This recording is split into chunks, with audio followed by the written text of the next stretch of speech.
The Idris is part of the UE fleet. So you got the Idris, you got the Javelin, and obviously you got the Bengal. So they're the big boys, the big guns as we called them. The original kind of idea and concept came from a collaboration with Chris and Ryan Church at the time.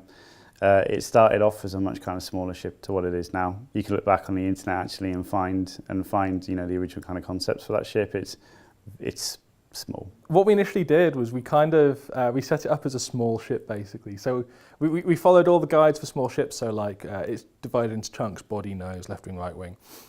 We put all the hard points on it just to make sure it could function like that.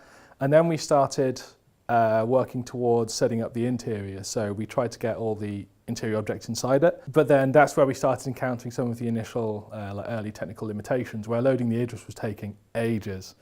We were using, they weren't object containers, they were something else. I've forgotten the name of them completely now. But like what was happening is they were trying to load and they were loading just piles and piles of files that they really shouldn't have been doing, which was slowing everything down. So we had Steve Humphreys, one of our coders, he spent a while and he set up creating these object containers, which we could just compile a bunch of these items into like a chunk of the ship and then export that.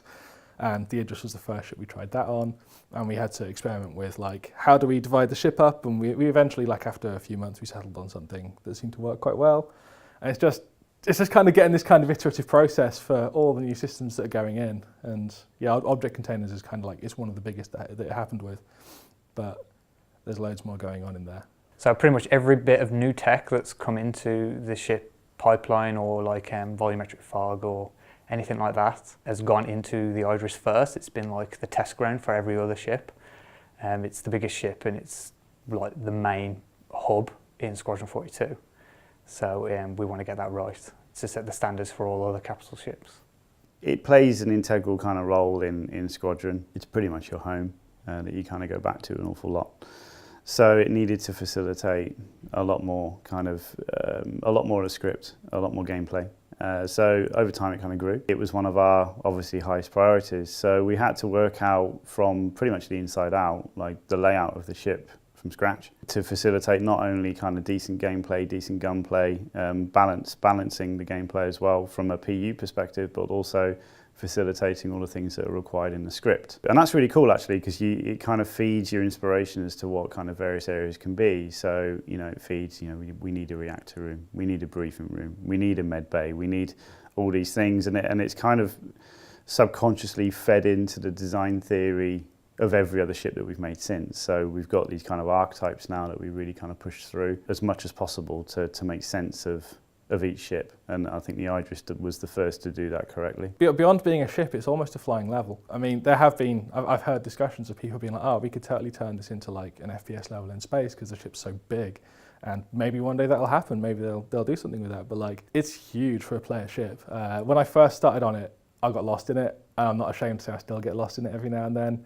You'll walk out the kitchen and be like, do I turn left or right to get to the nose of the ship, We were putting a bunch of things to increase usability, so like the different sides are colour-coded, one side's green, one side's red, and we got signposts everywhere. I don't think people realise how much this ship has. I think there is a lot of hidden places that people just don't realise, like pretty much every bit of the interior of the ship has been covered.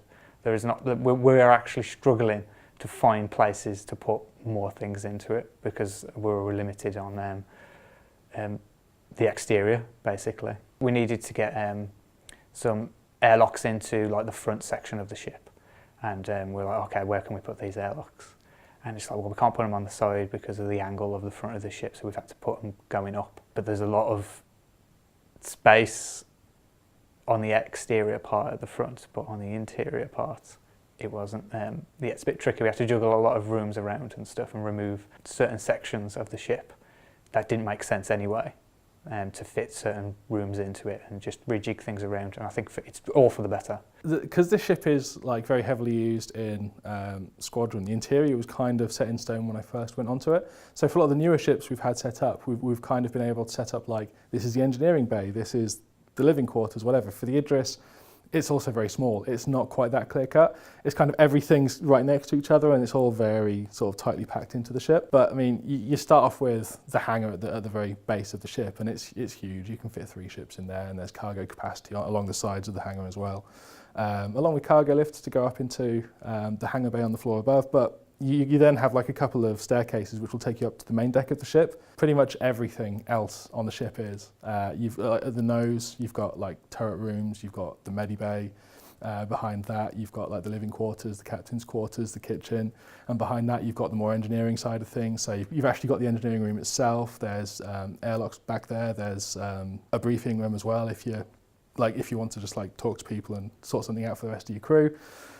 And at the top, you've of course got the bridge, which is its own like self-contained beast with 11 seats in there, plus a radar, or the hollow globe. It's just big and complicated. It had a lot of interesting challenges. I think the original version of the hangar had, for example, like the main axis for the hangar was right in the middle of the hangar. Like these ladders came down out of the ceiling, which baffled me at the time. So it was really kind of working out kind of interesting ways where you can clear that runway space, and it is a runway at the end of the day, but also open up access to, it's the heart of the ship, so open up access to the rest of the ship. I was very kind of keen at the time to open up as many kind of portals of opportunity, I kind of call them, where you can see through into other sections of the ship. So you can walk out of the hangar, for example, you can walk for a good 5 minutes and you kind of double back on yourself, and all of a sudden you're looking back down into the hangar.